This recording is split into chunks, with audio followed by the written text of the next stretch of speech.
Le Bob Senoy a été découvert par Clinton Stewart en 1936.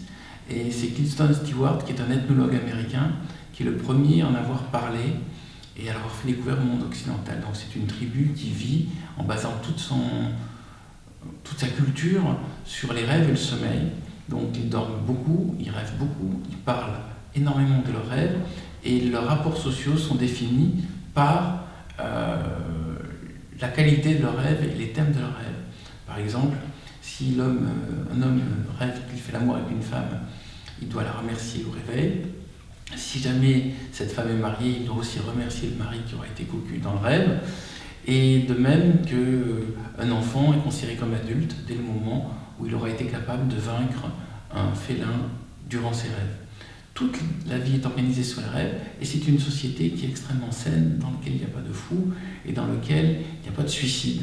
Donc c'est pour ça que Clinton Stewart disait que c'est peut-être l'observation des Sénoïs qui peut nous montrer comment, grâce à la maîtrise des rêves, on peut arriver à avoir une société meilleure. Est-ce que tu as personnellement rencontré des Sénoïs ? J'ai rencontré des Sénoïs, mais ce n'étaient pas les mêmes Sénoïs que Clinton Stewart, dans la mesure où c'était des Sénoïs qui participaient à des circuits touristiques. Donc ils étaient en train de jouer leur rôle de Sénoïs, comme on voit beaucoup dans beaucoup de pays proches des jungles. On voit des circuits touristiques qui sont organisés pour rencontrer des peuples de la forêt. Et ces peuples de la forêt sont comme des fonctionnaires de gardiens d'une certaine culture ancienne, mais ils ont perdu leur tradition. C'est un des drames actuels, c'est que beaucoup de peuples oublient leur tradition parce qu'il n'y a plus de transmission orale. Et je crois que c'est le cas des Sénoïs. Les Sénoïs qui sont là actuellement ne racontent plus toutes les merveilles qu'ils ont racontées à Clinton Stewart en 1936. Le roman il se base sur des informations scientifiques réelles pour tout ce qui concerne les différentes phases du sommeil. Ce que je me pose comme question, c'est comment tu opères le basculement vers la fantaisie ? Mon travail est un travail de fiction. Qui dit travail de fiction, ça veut dire que je m'autorise unilatéralement, et les lecteurs m'autorisent, s'ils achètent le livre, à faire des enfants adultérins à la réalité. La réalité, on la trouve dans les essais scientifiques, mais elle est souvent ennuyeuse. Si vous lisez des livres sur le sommeil ou sur les rêves, c'est souvent très technique, c'est des livres écrits par des médecins ou par des spécialistes en neurophysiologie, et c'est des livres qui vont surtout toucher un public averti parce qu'il y a un vocabulaire qui est un vocabulaire très technique.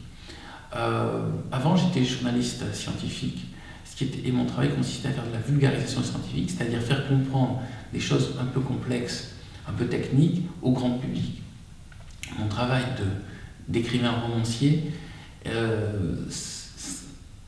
s'installe dans la même perspective, c'est-à-dire que mon objectif n'est pas d'être exact ou d'utiliser les termes précis, techniques, mais plutôt de le faire comprendre au grand public.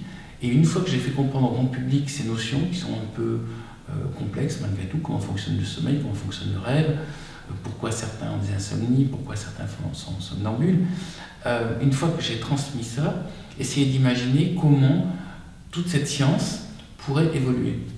C'est le grand avantage de la place d'auteur de science-fiction, c'est qu'il n'est pas obligé de dire le réel, il n'est pas obligé de parler que de la science connue, il peut imaginer à partir de la science connue une prolongation, une perspective, et je crois que c'est une fonction qui est aussi indispensable, parce qu'elle peut même servir les scientifiques.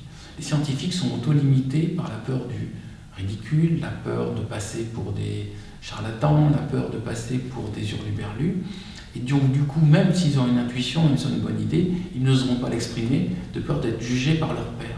Le seul objectif d'un roman est d'abord de transmettre des informations, et puis de faire rêver, et puis d'imaginer des sorties. Donc, on peut nourrir le travail des scientifiques, comme les scientifiques nourrissent notre travail.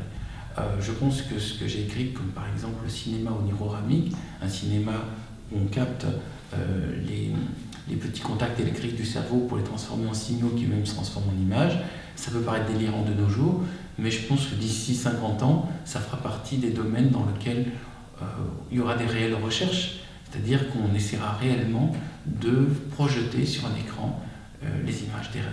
Et alors à ce moment-là, on aura le cinéma le moins cher qui existe, puisqu'on aura tous les acteurs, tous les effets spéciaux qu'on souhaite, en direct, sans préparation. Et concernant les rêves lucides et la possibilité de voyager dans le temps, dans le monde des rêves, crois-tu personnellement que c'est possible, envisageable, que finalement c'est quelque chose qui existe? Alors, à propos du rêve lucide, j'allais dire que ça a l'air un peu délirant, ça peut paraître un peu surprenant de contrôler son rêve. Donc je rappelle, le rêve lucide, c'est quand vous prenez conscience à l'intérieur de votre rêve que vous êtes en train de rêver et que vous décidez de contrôler votre rêve. En général, la première expérience du rêve lucide consiste précisément à rêver qu'on s'envole. Et ça peut paraître un peu délirant, et pour l'instant, on n'a que le témoignage des gens qui disent avoir pratiqué ça, puisqu'il ne peut pas y avoir de vérificateur, de compteur Gégère qui vérifie quand c'est qu'on fait du rêve lucide. Mais ce que je peux dire, c'est que ça fait plus de 27 ans que j'écris l'article sur les rêves lucides quand j'étais journaliste scientifique et sur les Sénoïs. Et depuis, j'ai fait, ou il me semble très fortement avoir fait, 5 rêves lucides. 5 rêves lucides, ça veut dire que je ne fais pas qu'en parler d'une manière théorique, je l'ai expérimenté, ou en tout cas j'ai eu l'impression d'expérimenter, et j'explique dans le 6e sommeil comment les lecteurs peuvent eux aussi inventer une petite discipline qui aide à pratiquer du rêve lucide. Ça me paraît une évidence que ça existe parce que je l'ai expérimenté à de nombreuses reprises, je pense que toi aussi. Mais c'est vrai qu'il y aura toujours un petit doute. Est-ce qu'on croit qu'on fait un rêve lucide ou est-ce qu'on fait vraiment un rêve lucide? Mais ce doute fait partie de l'intérêt du romancier. C'est-à-dire que le roman peut parler d'un sujet qui est juste un ressenti sans avoir la vérification scientifique. Avec le personnage principal, Jacques, qui parle à son double du futur. Donc est-ce que ce côté... Alors, parce que c'est intéressant, parce que ça prend finalement une hypothèse scientifique possible, parce qu'on est dans la décorporation, il n'y a plus le côté fantastique. La décorporation, c'est pas encore de la science. Disons que j'ai essayé d'utiliser en 6e sommeil des tas de notions qui actuellement sont en train de se recouper, comme la physique quantique, c'est comme l'existence d'une nouvelle dimension que nous n'avons pas encore perçue. Je crois que tout n'est pas physique. Par exemple, si vous prenez la bande magnétique sur laquelle il y a inscrit la chanson I Wish You Were Here de Pink Floyd, vous pouvez la couper en petits morceaux et analyser tous les morceaux de ferrite qui sont collés à cette bande magnétique, vous n'arriverez jamais à trouver pourquoi il y a le morceau dessus. Pour ce qui est de la physique, c'est pareil. Vous pouvez prendre un être humain, le couper en petits morceaux, vous ne comprendrez pas sa pensée. Pour un oiseau, vous pouvez le couper en petits morceaux, vous ne comprenez pas pourquoi il chante comme ça. Donc, où se trouve le chant? Où se trouve le morceau I Wish You Were Here? Où se trouve ma pensée? Ça se trouve dans d'autres endroits. Et cet autre endroit, pour l'instant, on n'a pas réussi à le situer. L'un des grands mystères, c'est en tout cas où se trouve notre esprit. Alors, on a acquis l'idée que notre esprit se trouvait coincé dans notre cerveau, donc un peu comme un ordinateur, ça c'est le disque dur, et il y aurait tous les programmes à l'intérieur du disque dur. Mais maintenant, les ordinateurs fonctionnent avec des systèmes de cloud, c'est-à-dire qu'il y a un nuage dans lequel vous pouvez envoyer vos fichiers tous les soirs. Donc par exemple, le manuscrit de mon prochain livre, il n'est pas dans mon ordinateur, il est dans le cloud. Parce que tous les soirs, j'envoie ça. Alors le cloud, je ne sais pas où c'est. C'est un nuage dans lequel se retrouvent plein de fichiers de tas de gens. Et dans ces fichiers de tas de gens, en fait, il y a une sorte de communauté d'esprit. Et j'ai utilisé cette image, qui est l'image de l'informatique, du nuage d'information. Je me suis dit, peut-être qu'après tout, le système pour l'esprit est similaire. C'est-à-dire nous avons un peu d'esprit là-dedans, mais il y a aussi un peu d'esprit ailleurs. Et alors, je vais vous parler d'une expérience que j'ai découverte depuis peu de temps, qui s'appelle le ver planaire. C'est un ver qui a le cerveau, c'est un ver qui a un cerveau, des yeux et une moelle épinière. Et si on met ce ver au milieu de nourriture et d'endroits où il y a de la lumière, il déteste la lumière, il va vivre un moment là-dedans, et si on lui coupe la tête va repousser. Et la nouvelle tête, avec sa nouvelle tête, lorsqu'on place ce ver au milieu de l'endroit où il vivait avec la nourriture et les endroits où il avait des punitions, il va se rappeler où se trouve la nourriture et où se trouvent les punitions. Donc, ça pose une question terrible qui est où est l'esprit du ver. Et comment se fait-il qu'alors qu'on lui a coupé la tête et qu'elle a repoussé, l'esprit est revenu? Le système actuel de physique avec le cerveau, matière, dans lequel il y a l'esprit, n'est pas actuellement satisfaisant. Alors dans le 6e sommeil, j'ai imaginé qu'il y avait un autre niveau dans lequel on échappe aux lois de la physique, donc de l'espace-temps, donc dans lequel le passé, le présent, le futur ne sont plus séparés, puisqu'on échapperait à cette loi de base de la physique newtonienne, et un individu pourrait se retrouver en même temps avec son moi du passé et son moi du futur et recréer un dialogue entre les deux. Donc il pourrait demander des conseils à l'homme qui va devenir, comme il pourrait donner des conseils à l'homme qu'il a été ou à l'enfant qu'il a été. Et c'est cette idée qui me semble une idée psychanalytiquement très intéressante, parce que c'est la réconciliation avec soi-même, et c'est la réconciliation avec son passé et son futur, qui m'a servi de base au 6e sommeil. Alors je ne sais pas si les lecteurs verront toutes ces dimensions, cette dimension de physique quantique, cette dimension de psychanalyse, cette dimension de recherche autour d'autres cultures étrangères. Mais bon, je profite de cette interview pour signaler qu'il y a évidemment, après lecture du livre, la possibilité d'aller chercher des informations ailleurs pour compléter ce travail. Et c'est juste un questionnement sur les limites de notre esprit, où se trouve notre esprit, et comment aussi le soigner, l'arranger. Ça m'a ramené à justement l'idée de l'idéosphère que tu évoques déjà dans plusieurs bouquins. Et là, tu fais la distinction d'ailleurs entre l'idéosphère et l'informatique, qui serait une extension de notre mémoire, en sens de connaissance. C'est pour ça que je signalais ça, parce que pour les gens, il y a un moment où on considère tout ce qui n'est pas matériel et physique, c'est de l'ordre de la magie. Et je veux dire, c'est autant de l'ordre de la magie que l'informatique, avec les disques durs et le cloud, ni plus ni moins. Où se trouve la musique, où se trouve la photo, où se trouvent les fichiers, ce sont des 0 et des 1 qui forment des tas, qui forment quelque chose d'immatériel, mais qui pourtant est perceptible si on a le bon outil. J'ai senti là cette relation assez oedipienne, je ne sais pas si c'est le terme, entre Jacques et sa mère dans l'histoire, avec cette proximité très forte. Et je me suis demandé si ta maman est encore en vie et si elle lit tes romans. Alors, ma maman est encore en vie. Elle commence à lire mes romans, mais elle ne va pas jusqu'au bout, mais elle me dit qu'elle est pleine de bonne volonté. Mais alors, il faut savoir que la plupart des écrivains ne sont pas lus par leur famille, à quelques exceptions près, pour des raisons très complexes que je peux tout de suite énumérer, à savoir, en général, la famille, considérant qu'elle connaît la personne, se dit « je ne voudrais pas être obligé de réviser ma vision de la personne du fait de la lecture du livre ». Donc souvent, la compagne, les enfants et les parents ne lisent pas les livres de l'écrivain, et ça fait partie du jeu, et je l'accepte. D'accord. Et du coup, ça m'amène à une question suivante, qui est est-ce que derrière cette relation entre ces deux personnages, il y a un peu une critique de la relation fusionnelle qui peut exister entre le parent et l'enfant? Alors, il n'y a pas d'une critique, il y a... Quand je construis un personnage, je suis obligé de lui mettre un background, un rapport émotionnel avec quelqu'un. Donc, si c'est pas avec le père, c'est avec la mère. Si c'est pas avec les enfants, ça peut être avec le frère ou avec la sœur.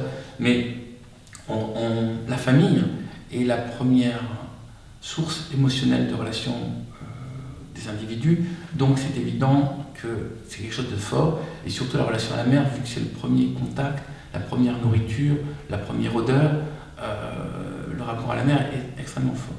Maintenant, l'une des choses qui m'a inspiré ce personnage, c'est une histoire, une petite anecdote que j'ai racontée nulle part, que je vous raconte en exclu. Je me promenais avec ma maman à Canet-Plage, et tout d'un coup, alors que je la tenais par le bras, comme ça, elle tombe. Poum, elle est par terre, elle ne bouge plus. Et il faudrait imaginer, je n'avais pas 7 ans, j'avais avoir 5 ans, j'étais vraiment très petit. Et il faut imaginer un enfant qui se retrouve avec sa mère qui vient de tomber dans la rue, alors que les gens marchent autour, quoi. En juillet-août, en pleine période de vacances, en maillot de bain, avec les tongs et tout. Et là, je m'arrête, puis ma mère ne bouge plus, elle est par terre. Et les gens autour ne réagissent pas. C'est-à-dire, ils la contournent, pensais qu'elle est alcoolique, elle est tombée. Et je cours chercher ma sœur et je fais « Maman est morte, maman est morte ». Ma sœur fait « Mais qu'est-ce que tu racontes comme bêtise ?» Elle fait « Mais viens, je te raffirme, maman est morte ». Et donc je cherchais ma sœur qui était sur la plage, je la ramène. Et là, à l'endroit où il y avait ma mère, il n'y a plus rien. Et on cherche partout. Ma mère, je te garantis, elle était par terre, elle est tombée là. Et on cherche, et puis finalement, on la trouve dans un restaurant qui était à côté. Et dans ce restaurant à côté, en fait, elle avait une insolation. Et les gens avaient continué à l'enjamber en pensant qu'elle était alcoolique.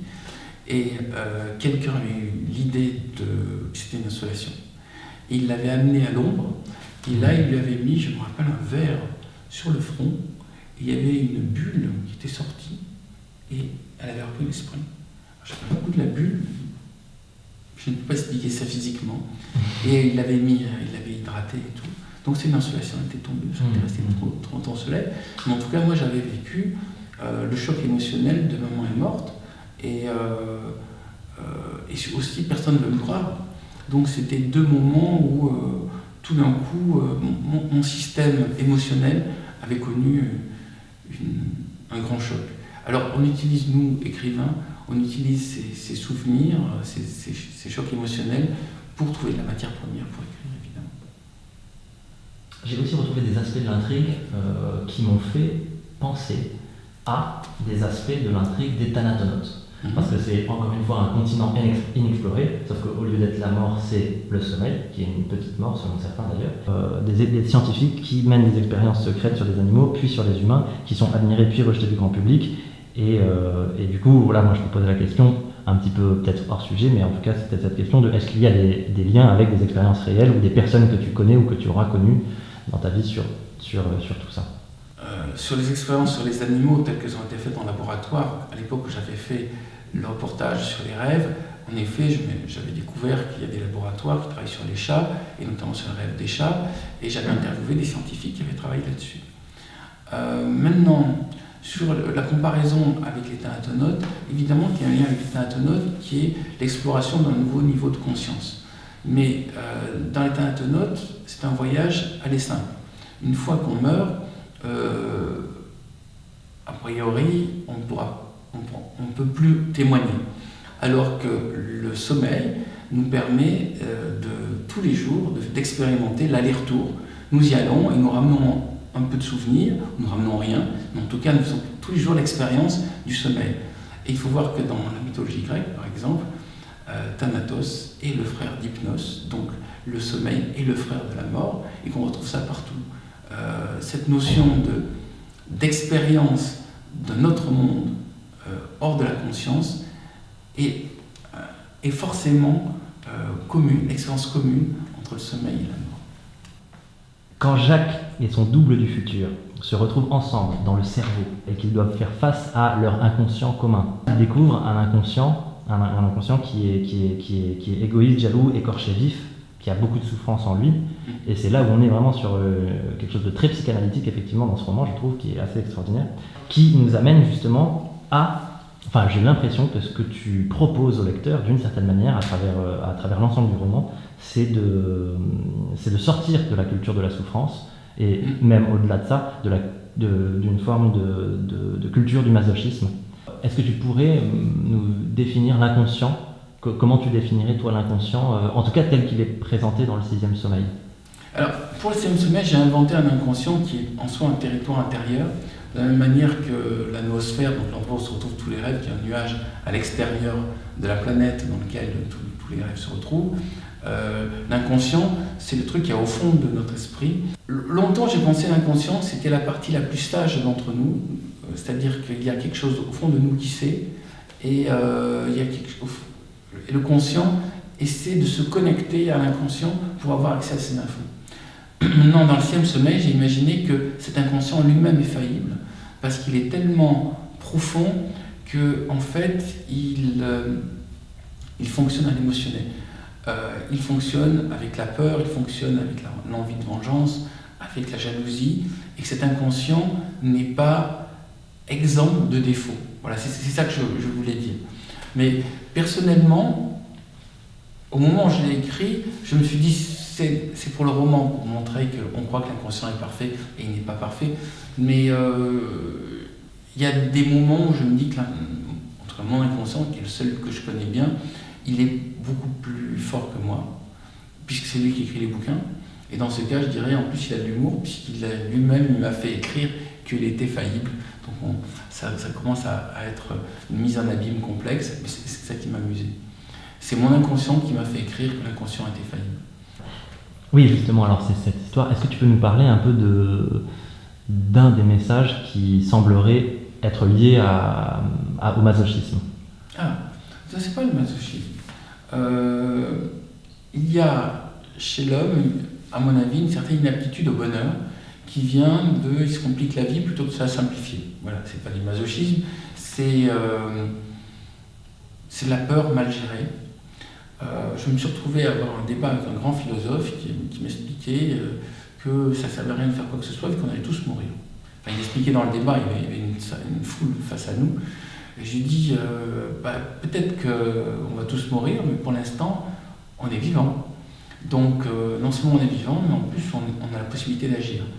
Il y a un mécanisme chez l'être humain que je constate en discutant avec les autres, en regardant les actualités, qui est la meilleure manière d'apprendre est la souffrance.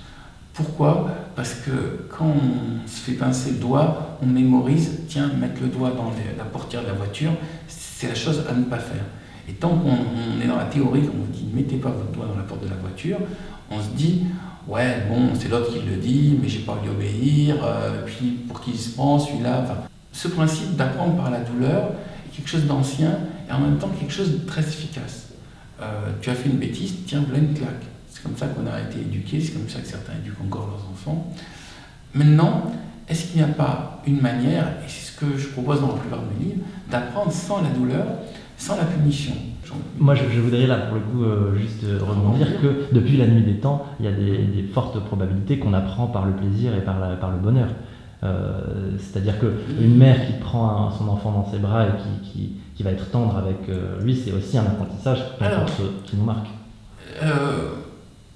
En théorie, oui, mais si on regarde l'histoire telle qu'elle est enseignée dans les écoles, c'est les guerres, les massacres, les épidémies. La partie, et à ce moment-là, tout allait bien dans le royaume, elle n'est pas vraiment évoquée. L'histoire, c'est-à-dire la vision globale, générique de l'histoire de France, mais l'histoire du monde, n'est qu'une suite de douleurs et de massacres. Donc ça veut dire qu'on considère que l'histoire a pour fonction de nous remettre en phase avec toutes les douleurs de nos ancêtres pour les intégrer. On ne nous remet pas en phase avec les plaisirs de nos ancêtres. On ne nous dit pas, et à cette époque, il y avait des grands châteaux dans lesquels tout le monde s'amusait et faisait la fête. Mais il y avait probablement des grands châteaux dans lesquels tout le monde faisait la fête, mais on considère que ça ne présente aucun intérêt. Alors qu'ils rentraient dans le château et tuèrent tout le monde, ça on considère que ça avait beaucoup d'intérêt. Et c'est là où on peut peut-être remettre en question les méthodologies des historiens qui justement basent tout leur fonctionnement là-dessus. Alors, c'est une réflexion sur le journal des bonnes nouvelles.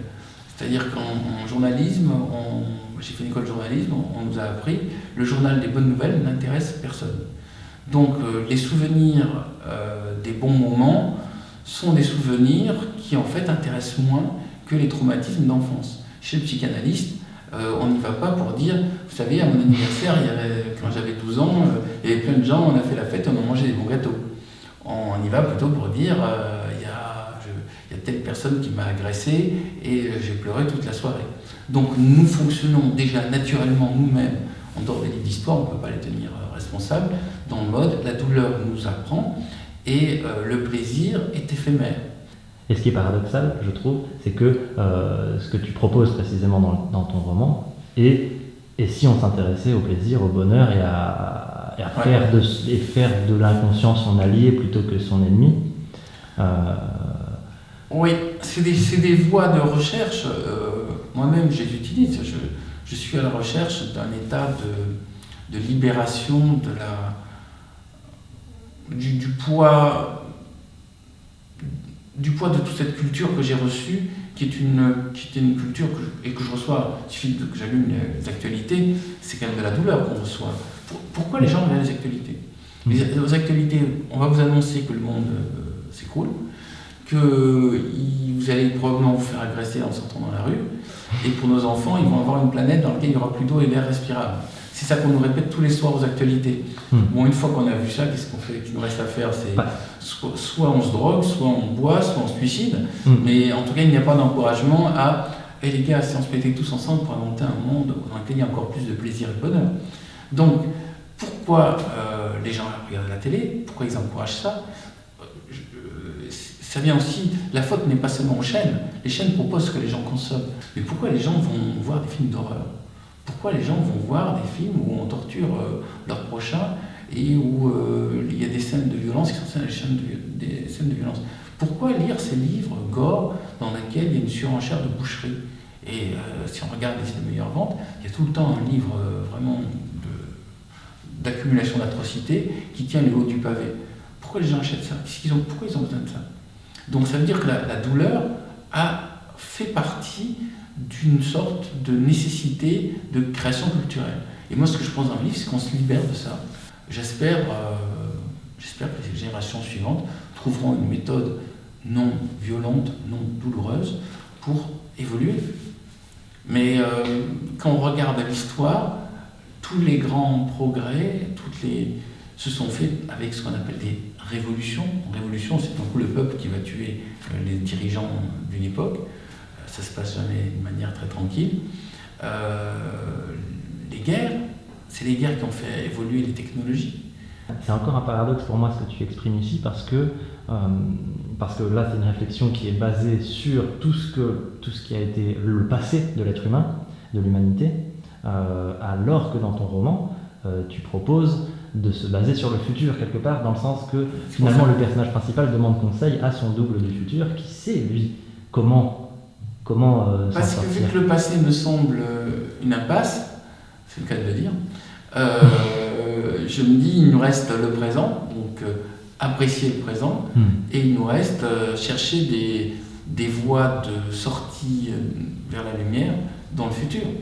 Et donc ne pas croire tout ce qu'annoncent les actualités, qui est toutes les voies du futur sont sombres, et se dire ok, il y en a peut-être beaucoup qui sont sombres, il y a forcément une voie qui mène à la lumière. En tout cas, je crois que des moments où il y a des lecteurs qui me suivent, qui partagent cette idée, il doit y avoir malgré tout des voies vers la lumière.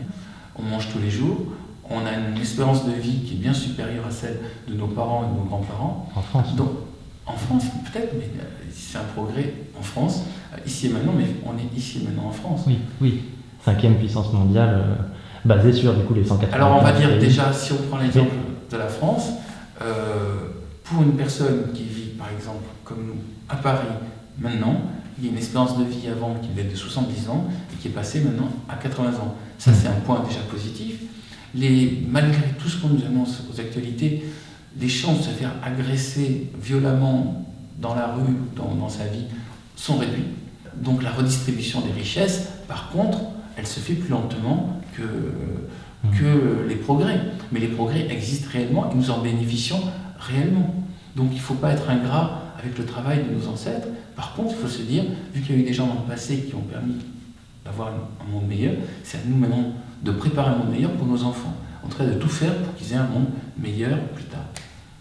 Je vais revenir sur le 6e sommeil parce que du coup là on est sur la société, tout ça, ce qui est super intéressant aussi. Une petite question anecdotique d'ailleurs qui concerne peut-être l'ensemble de ton œuvre, qui est comment choisis-tu les noms des personnages qui sont issus du réel?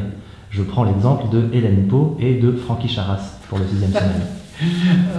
Mais bon, parce que certains des personnages dans le 6e sommeil qui existent réellement, tout simplement parce qu'au moment où je les écris, je me dis tiens, il me faut une tête.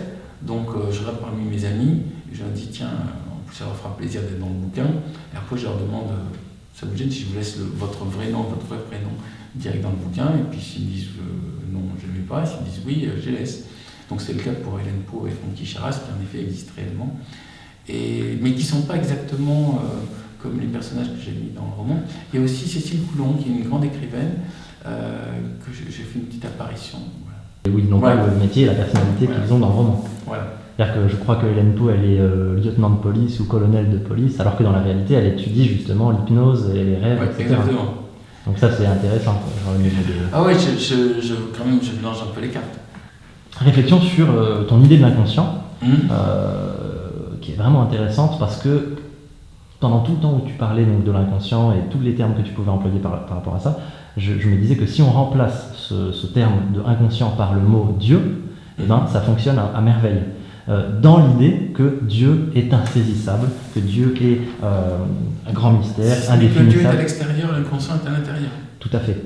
Mais dans est très déterminant, c'est-à-dire que les gens n'ont pas compris qu'ils avaient en eux une petite partie de Dieu. Voilà. Enfin, une partie d'une entité qui sait beaucoup de choses.